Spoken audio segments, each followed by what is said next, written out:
এবার স্বাধীন বাংলাদেশে, নতুন বাংলাদেশে যত শিরিক বেদাতের আড্ডাখানা আছে, শিরিক বেদাতের যত কারখানা আছে, সবগুলো ভেঙে তছনছ করে ফেলা হচ্ছে।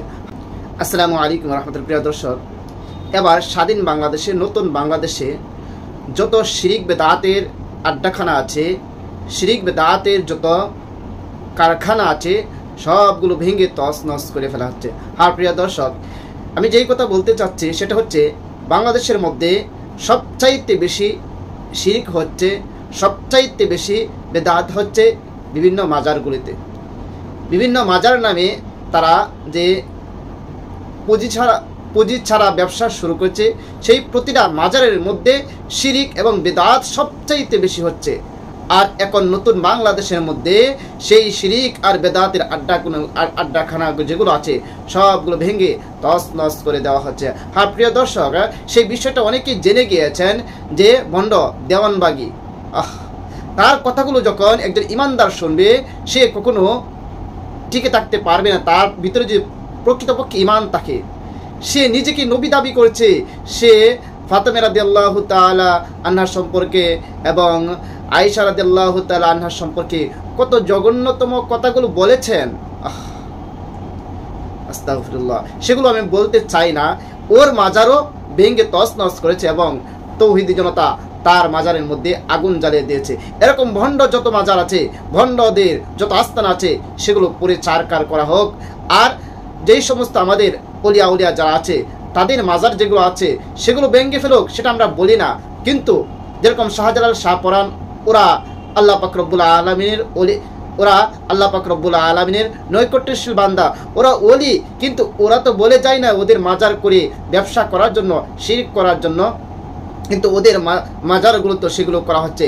এখন যারা খাঁটি ওলি আছে, যারা কখনো শিরিক বেদাতের পক্ষে ছিল না, যারা কোরআন হাদিস মতে নিজেদের জীবন পরিচালনা করেছে, যারা নিজেদের জীবনকে ইসলামের জন্য বিলীন করেছে, তাদের যে মাজার হয়েছে সেগুলো তারা বলে নাই, কিন্তু সেগুলো, সেই মাজারগুলো কেউ ভাঙবে না। কিন্তু সেখানে গিয়ে যারা পরিচালক আছে তাদের সাথে কথা বলে সেগুলো সমাধান করে নেবে। হ্যাঁ, তেমনি একটি ঘটনা করছে 1800 দেওয়ানবাগি, এগুলো মাজার ঘর যেগুলো সবগুলো ভেঙে তছনছ করে দেওয়া হোক, সেটা তৌহিদি জনতা চায়। আর যে শাহজালাল, শাহপরান যারা আছে, ওনাদের মাজারগুলো, কবরগুলোকে ভেঙে দেয়, সেটা কেউ চায় না। সেখানে গিয়ে আপনি জিয়ারত করেন, হ্যাঁ, সেটা ইসলাম সমর্থন করে, কিন্তু সেখানে গিয়ে সেজদা করা, সেখানে গান বাজনা করা, গাজার আসর দেওয়া, এগুলো কখনো ইসলাম সমর্থন করে না। এই জন্য সেই বিষয়টা দুইটার মধ্যে উল্টো হয়েছে।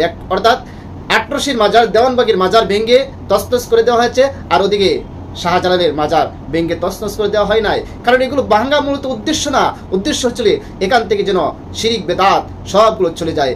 আর সেখানের কর্তৃপক্ষ যারা আছে, শাহজালাল মাজারের যারা কর্তৃপক্ষ আছে, তারা ওয়াদা করেছে এখানে আর কোনো ওরস নামের যাত্রা হবে না, এখানে ওরস নামের কোনো আকাম কুকাম এরকম হোক এমন কোনো ব্যবস্থা তারা করবে না, এখানে কোনো শিরক হবে না, এখানে কোনো গান বাজনা হবে না, এরকম ওয়াদা করেছে। ওয়াদা করার পর তৌহিদি জনতা মেনে নিয়েছে। হ্যাঁ, আমাদের এটাই উদ্দেশ্য যে অলিয়া উলিয়াদের মাজারের মধ্যে কেন গান বাজনা হবে, কেন অলিয়া উলিয়াদের নাম দিয়ে কেন বিভিন্ন গাজার আসর বসানো হবে। তারা তো এগুলো করে নাই, তারা এগুলো বলে যায় না, কিন্তু আজকে এই ভণ্ডগুলো সেখানে এরকম তাদের পুঁজি ছাড়া ব্যবসা শুরু করে দিয়েছে। প্রিয় দর্শক, এরকম অলিয়া উলিয়া যারা আছে, আমরা তাদের পক্ষে, আমরা কখনো তাদের বিপক্ষে নয়, কিন্তু তাদের মাজারকে, তাদের কবরকে তারা যে ব্যবসা করার জন্য মাজার করে নিয়েছে, একটা ব্যবসার কেন্দ্রবিন্দু করে নিয়েছে, সেটা কখনো আমরা সমর্থন করি না।